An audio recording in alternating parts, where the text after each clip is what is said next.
Graça e paz, amados de Deus, como é que vocês estão, estudantes iniciantes de teologia? Estamos aí para mais uma aula dessa série, né? A aula de número 76, né? E nós já estamos aí na reta final. Agradeço a Deus pela sua vida e agradeço também a você pelo fato de estar nos acompanhando aí. Sei que muitos estão desde a primeira aula. Deus abençoe sua vida rica e abundantemente. Amém? E para você que está chegando agora aí no nosso canal, sugiro a você que possa estar acompanhando aí desde a primeira aula, dá uma olhadinha na playlist, né? Para você conferir outras aulas, também outras séries de vídeos. Convido você também a poder se inscrever aqui no nosso canal, se você não é inscrito, ative o sininho da notificação, para você receber as novidades teológicas, as nossas aulas, as nossas lives, e assim vamos crescendo juntos, amém? Na graça e no conhecimento. Perfeito? E sempre a gente pede, não tem como deixar de não pedir, né? Todo mundo que tem canal precisa fazer isso, até aqueles que têm já milhares e milhões de inscritos. Eu não posso deixar de pedir a você, porque neste exato momento eu tenho apenas 5.000 inscritos. E pedir a você que compartilhe esse vídeo aí nos seus grupinhos de WhatsApp, Facebook, que você possa estar compartilhando aí, né, nos grupinhos, né, no seminário, no Telegram, que você dê o like, que você compartilhe. Outra maneira de você ajudar o canal é você se tornar um apoiador mensal, ser um patrocinador, um patrono, como dizem, né? Um patrono, patrocinador desse canal a partir de R$5 aqui embaixo nos comentários. Tem o link do Apoia-se, que é uma plataforma na qual você pode estar indo lá e se inscrevendo e se tornando você pode tornar-se um apoiador ali fixo, né? E no momento que você quiser também sair, também obviamente você pode fazer isso, né? E se você fizer isso, se você se tornar um apoiador do nosso canal, nós vamos colocar você no nosso grupo de WhatsApp, que não é um grupo para debate teológico, não é isso. É um grupo onde a gente troca ali dicas, ideias teológicas, né? Não é um grupo de debate porque você sabe, né? Grupo de debate sempre tem treta, sempre tem problemas, então a gente procura fugir dessas questões inúteis e desnecessárias, que são os debates intermináveis e sem fim, né? Se inscreva aí no nosso canal, seja o apoiador do nosso canal. Fazendo isso, dentro em breve você vai ver, temos uma meta financeira lá no Apoia-se. Quando nós alcançarmos essa meta, vamos começar a sortear livro de teologia para os apoiadores, perfeito? Então estamos aí falando sobre a igreja, né? Hoje aula 76. Deixei aqui marcado. Cadê? Estamos falando sobre a igreja, símbolos da igreja. Na aula passada falamos a igreja como o corpo de Cristo. Vamos falar hoje também, e outras coisas também, vamos falar sobre a igreja como o templo de Deus. Um templo, diz aqui o nosso querido Maya Pilman, ou um santuário é o lugar em que Deus que habita e da parte encontra-se em um lugar específico, onde seu povo sempre pode achar em casa. Assim como Deus morou no tabernáculo e no templo, agora também vive por seu espírito na igreja. Neste templo espiritual, os cristãos, como sacerdotes, oferecem sacrifícios espirituais, sacrifícios de oração, louvor e boas obras.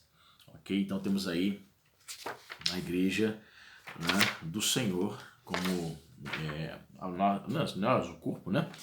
E através deste outro meio de analogia, que as escrituras comparam a igreja como o templo de Deus. Por quê? Porque na nova aliança, nesta dispensação, o Espírito Santo de Deus habita, né, em cada crente, né, se manifesta no meio do seu povo, no meio da sua igreja, né, derramando, concedendo dons espirituais, concedendo graça. Então a igreja recebe essa analogia como santuário, como a habitação de Deus, do Espírito Santo de Deus. E também a igreja também é comparada, você sabe, como a noiva de Cristo. A noiva aqui é uma ilustração usada tanto no Antigo Testamento quanto no Novo para descrever a união e comunhão de Deus com seu povo. Aparecem aqui vários textos, 2 Coríntios 11:2, Efésios 5:25, Apocalipse 19:7, 21:2 e 22:17. Mas devemos lembrar que se trata somente de linguagem figurada, não se deve forçar sua interpretação. O propósito de um símbolo é apenas iluminar determinado lado da verdade, não prover o fundamento para uma doutrina. Ok? Então, é muito conhecido de nós, principalmente evangélicos, né, pentecostais ou não, a analogia da igreja como uma noiva que está sendo preparada, né? O próprio Paulo disse isso, né? Somos como uma noiva virgem sendo preparada para o encontro com o noivo, né? A boda, estamos sendo preparados como igreja para a bodas, né? O casamento, chamada Bodas do Cordeiro. Então a Bíblia é riquíssima, né? Eu acho isso fantástico. Ela é riquíssima em metáforas e analogias, e isso, como diz aqui o Mayan Pilma, ela reflete, né, várias facetas da verdade, né? A igreja como noiva de Cristo revela mais uma face, mais um lado desta verdade espiritual, ok? Ele vai falar sobre a fundação da igreja considerada profeticamente. Número 1. Israel é descrito como uma igreja no sentido de ser uma nação chamada dentre as outras nações a ser um povo de servos de Deus. Ele cita aqui Atos 7,38. Quando o Antigo Testamento foi traduzido para o grego, a palavra congregação de Israel foi traduzida eclesia ou igreja. Olha que interessante, né? Para você que não sabe, o Antigo Testamento hebraico, no século II a.C., foi traduzido para o idioma grego, né? Que era o idioma da moda, digamos assim, naquele tempo, o grego koiné, que é o grego comum.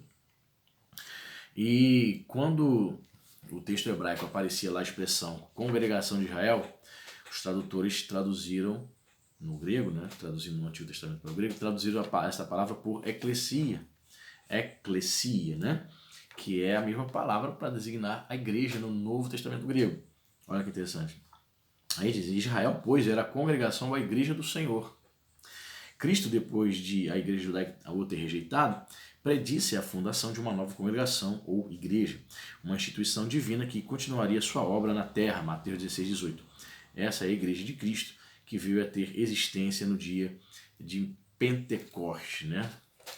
Tu és Pedro sobre esta pedra, Mateus 16,18, né? Edificarei a minha igreja, né? Você sabe que a igreja católica traz uma interpretação totalmente diferente de nós evangélicos. Eu discordo plenamente em número gênero e grau com a interpretação católica, que vai dizer que Pedro é esta pedra na qual Cristo fundaria e edificaria a sua igreja, o que é uma falácia hermenêutica, né?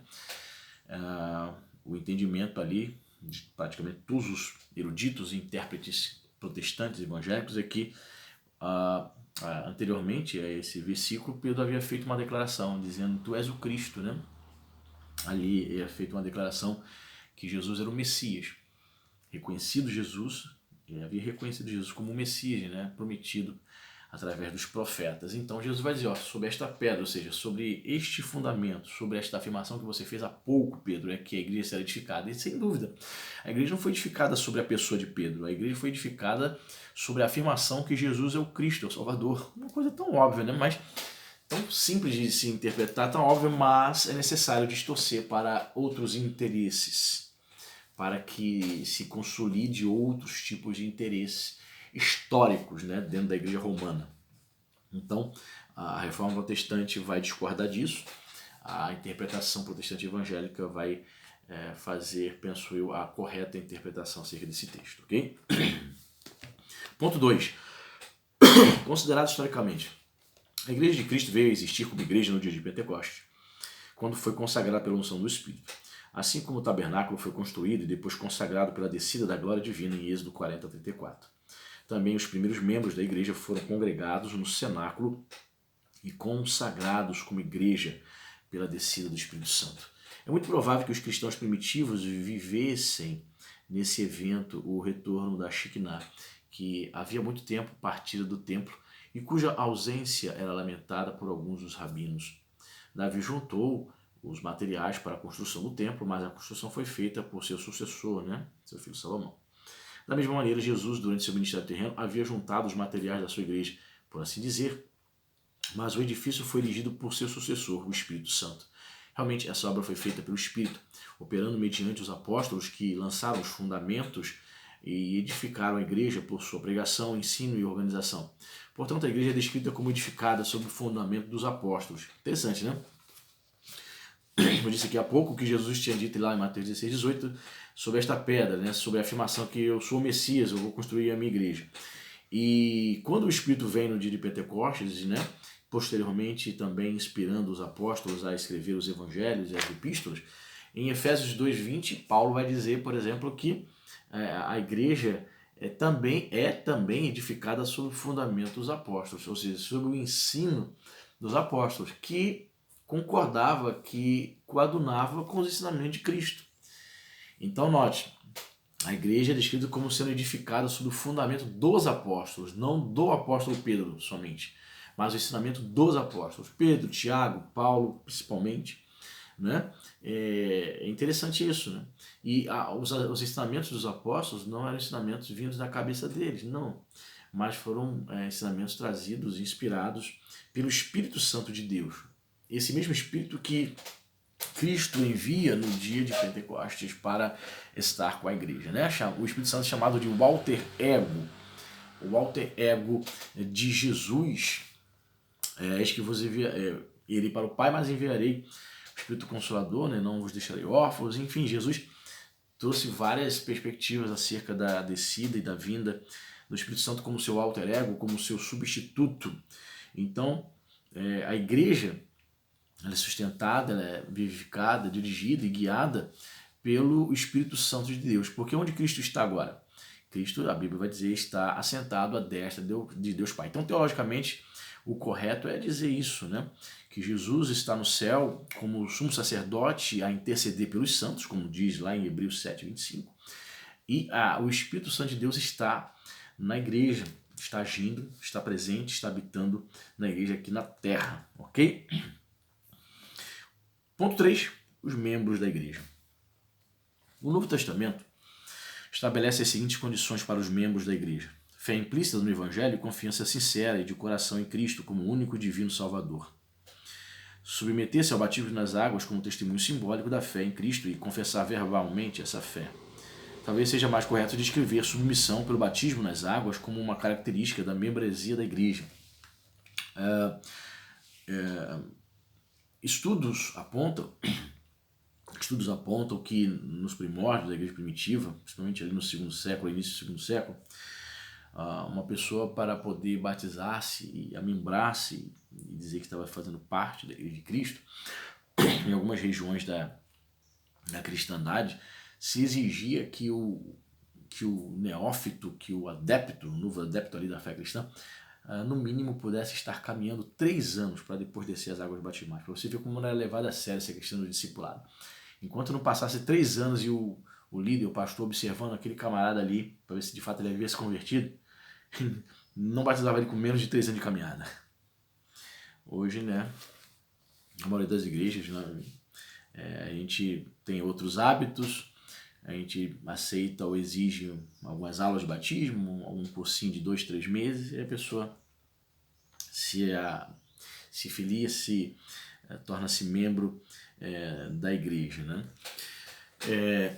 Note que para que a pessoa possa tornar-se de fato membro da igreja, ela precisa passar pelo ritual inicial, né, do discipulado, que é o batismo nas águas, né?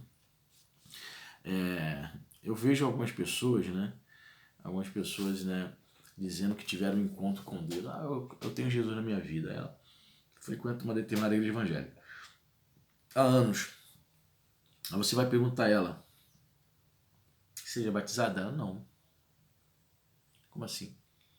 Como a pessoa pode dizer que é uma discípula, um discípulo de Cristo, se ela não pôs em prática, não obedeceu nas primeiras ordenanças para um cristão, que é descer as águas batismais, né? Certa pessoa um dia me procurou, e essa pessoa, ela, como posso dizer, ela por muitos anos frequentou uma igreja. É a minha igreja, né? Por muitos anos. E depois de quase uma década frequentando a igreja, sem tomar a decisão de aceitar Cristo e sem tomar a decisão de batizar nas águas, ela foi e saiu. Então imagina, você frequentou uma igreja evangélica durante 9 anos, quase 10 anos, e você ouviu a mensagem, nunca tomar a decisão de se converter, ou de aceitar Jesus, ou de batizar-se nas águas, enfim. Essa pessoa saiu. Passou-se quase 2 anos, essa pessoa, ela nos procurou dizendo que teve uma experiência. Ela não estava em igreja nenhuma, não se batizou nas águas, não, ela estava aí por aí, em casa. Ela disse que teve uma experiência, né? experiência de batismo com o Espírito Santo. Então, assim, fiquei observando, né? Fiquei analisando uma experiência com o batismo com o Espírito Santo. Ele me contou algumas experiências que ele teve sobrenaturais, que não vou entrar aqui na questão. Eu fiquei meditando, refletindo. Aí ele foi na minha igreja, depois de 2 anos, para me contar isso. Foi 2 vezes. Sumiu. Aí eu fiquei perguntando, falei para minha esposa, toda experiência sobrenatural com Deus, ela tem que produzir alguma coisa, não é verdade? Se a pessoa diz que se converteu, como é que ela diz, você teve uma experiência com Deus, foi lá no Espírito Santo, se converteu, teve uma experiência com Deus, como é que ela nega o batismo nas águas? Essa pessoa simplesmente disse que se teve experiência com o batismo do Espírito Santo, mas até hoje ela não tomou decisão de se batizar nas águas e até hoje não congrega em uma igreja. Está por aí. A pessoa que teve um encontro com Deus, uma experiência com Deus, ela quer estar perto de outros crentes. Ela quer sentar para ouvir a palavra, ela quer cultuar o Senhor juntamente com outros que professam a mesma fé que ela. Como assim? Eu tive uma experiência com o batismo do Espírito Santo, mas eu não quero estar na igreja nenhuma, eu não quero submeter a ninguém. Sabe, eu duvido, eu coloco em xeque, fico muito desconfiado e simplesmente não abraço essas explicações, essas supostas conversões e experiências. Essas supostas experiências e conversões, tudo entre aspas, né? Precisam refletir na vida dela, ela precisa dar fruto. Eu preciso dar fruto. Se eu digo que eu tive uma experiência com Deus, que eu tive o batismo do Espírito Santo, eu me converti ao Senhor, nasci de novo, eu preciso frutificar, eu preciso dar evidências disso, né? A pessoa não dá nenhum tipo de evidência e quer que a gente engula o que ela está dizendo. A pessoa pode falar um monte de coisa, né? Falar, todo mundo fala, até o papagaio fala. Né? A questão é, o que ela está falando, o discurso dela, a foto se enquadra na moldura? Muito bem, seguindo aqui. No princípio, praticamente todos os membros da igreja foram verdadeiramente regenerados, diz a palavra de Deus em Atos 2,47. E o Senhor lhes acrescentava diariamente os que iam sendo salvos. Entrar na igreja não era uma questão de unir-se a uma organização, mas de tornar-se membro de Cristo, assim como o ramo enxertado na árvore. No decorrer do tempo, entretanto, conforme a igreja aumentava em número e popularidade, o batismo nas águas e a catequese tomaram o lugar da conversão. O resultado foi um influxo na igreja de grande número de pessoas que não eram cristãs de coração. E desde aquela época, essa tem sido mais ou menos a condição da cristandade. Assim como nos tempos do Antigo Testamento, havia um Israel dentro de Israel, os israelitas de verdade, bem como os israelitas nominais. Também no decorrer da história da igreja, vemos uma igreja dentro da igreja, até hoje, né? O joio, né? Cristãos verdadeiros no meio de cristãos apenas nominais. E te digo, historicamente, isso vai piorar a partir do século IV, quando ali o imperador Constantino supostamente se converte e ele promulga, né, o edito de tolerância e posteriormente estabelece o cristianismo como religião oficial do império. Meu Deus do céu, aí o capeta aprontou mesmo. Muita gente se tornou cristã porque ela é a religião oficial do império, sem ter tido a experiência do novo nascimento. Então, isso ocorre, né? Isso é uma realidade que a gente precisa encarar com muita maturidade. Encarar o quê, pastor? Encarar o fato de que o joio sempre estará infiltrado, presente lado a lado com o trigo. Diz mais aqui. Portanto, devemos distinguir entre a igreja invisível, composta dos verdadeiros cristãos de todas as denominações, e a igreja visível, constituída de todos os que professam ser cristãos. A primeira composta daqueles cujos nomes estão escritos no céu, e a segunda compreendendo aqueles cujos nomes estão registrados no hall de membros das igrejas. Observe essa distinção em Mateus 13, em que o Senhor fala dos mistérios do reino dos céus, no verso 11. A expressão é essa que corresponde à designação geral da cristandade. As parábolas nesse capítulo de Mateus esboçam a história espiritual da cristandade entre a primeira e a segunda vinda de Cristo, e nelas aprendemos que haverá uma mistura de bons e maus na igreja, até a vinda do Senhor, quando a igreja será purificada e se fará a separação entre o genuíno e o falso. Né? Alguns entendem, né, os pós-tribulacionistas, geralmente muitos irmãos que são calvinistas, entendem que essa separação do joio e do trigo se dará dentro da grande tribulação, porque para os calvinistas a igreja vai passar pela grande tribulação e vai ver o anticristo, será perseguido o anticristo, a verdadeira igreja. Para a maioria, outra grande parte dos cristãos e pré-tribulacionistas como eu, né, que nós não cremos, nós não acreditamos que a igreja vai passar pela grande tribulação, pelo contrário, será arrebatada antes da grande tribulação e nós não veremos o anticristo. Nós que cremos no pré-tribulacionismo entendemos que essa separação definitiva do trigo e do joio vai se dar quando? No momento do arrebatamento da igreja. A igreja verdadeira, que é chamada igreja mística, não o CNPJ, placa de instituição, mas a igreja verdadeira, composta de muitos cristãos em várias denominações, essa igreja será arrebatada e vai ficar aqueles nominais, aqueles que não nasceram de novo, aqueles que apostataram da fé, ou aqueles que não viviam a vida cristã. Então nós entendemos, nós pré-tribulacionistas entendemos que essa separação definitiva do joio e do trigo vai se dar no arrebatamento. Ok? William Evans assim escreveu, abre aspas para William: a igreja pode ser considerada como uma parte do reino de Deus, assim como o estado de Illinois é parte dos Estados Unidos. Fecha aspas. A igreja prega a mensagem que trata do novo nascimento do homem, pelo qual se obtém a entrada no reino de Deus. Então, hoje em dia, a gente percebe, principalmente no meio pentecostal, neopentecostal, né, da igreja brasileira, a igreja americana também contaminada com essa desgraça da teologia da prosperidade, onde o foco é o crente ter. O crente ele precisa conquistar, é vitória, sua bênção, não há provas, não há tribulações, não há tentações, não há lutas. A mensagem desses caras consiste em que o crente só precisa ter, mas a verdade é que o crente precisa ser. A verdadeira mensagem do evangelho é que o crente precisa ser. Ser o quê? Ser nascido de novo. Não adianta você frequentar a igreja 20, 30 anos, você ter cargo, títulos eclesiásticos, não importa. Não importa, você precisa nascer de novo. Sempre digo um fato que um dia aconteceu comigo. Um dia eu terminei de pregar uma mensagem, uma senhora chegou para mim e falou: pastor, posso fazer uma pergunta? Eu falei: pode fazer. O que o senhor acha? Né? Eu tenho uma pessoa conhecida, um parente, é uma pessoa muito boa, uma pessoa... ela não vem na igreja, mas é uma pessoa honesta, uma pessoa que até acredita em Deus. Ela pode ser salva, não pode ser salva mesmo assim? Ela não vem na igreja, ela não ora, não lê a Bíblia como a gente, nós evangélicos fazemos constantemente. Eu falei: se a senhora acreditar nisto, nós precisamos rasgar as nossas Bíblias lá, a página lá de João 3, onde que Jesus precisa dizer a Nicodemos que era necessário nascer de novo. Só pode ver o reino de Deus, só pode entrar no reino de Deus, né, se houver o milagre do novo nascimento. Né? Deu-lhes o poder, João 1,12, né? Deus nos deu o poder de sermos chamados, o direito de sermos chamados filhos de Deus, a todos quantos o receberam. É necessário receber a Cristo, receber essa promessa maravilhosa da salvação em Cristo Jesus. Se a pessoa não recebe, como é que ela pode entrar no reino dos céus? A pessoa que diz isso: eu não preciso ir para a igreja, não preciso ler a Bíblia, não preciso orar, não preciso fazer parte de uma igreja para ser salvo. Eu aqui na minha casa, e a gente vê muito isso nas pessoas, né?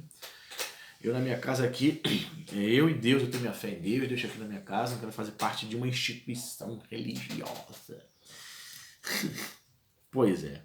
O que essa pessoa está dizendo? Está dizendo que ela pode ser salva simplesmente da sua maneira. Ela se autopromove, ela proclama a sua autossalvação. Ela está dizendo que não precisa se submeter a ninguém, não precisa sentar para ouvir, não precisa ser discipulada, não precisa evangelizar ninguém, não precisa viver o reino de Deus, não precisa ouvir a palavra de Deus, não precisa ser preparada como uma noiva. Então é uma pessoa enganada, né, iludida, cega por Satanás, infelizmente. Né? Por aqui, vamos parar por aqui. Sabe por quê? Porque na próxima aula nós vamos entrar em mais um tema interessante. Vamos falar sobre a obra da igreja.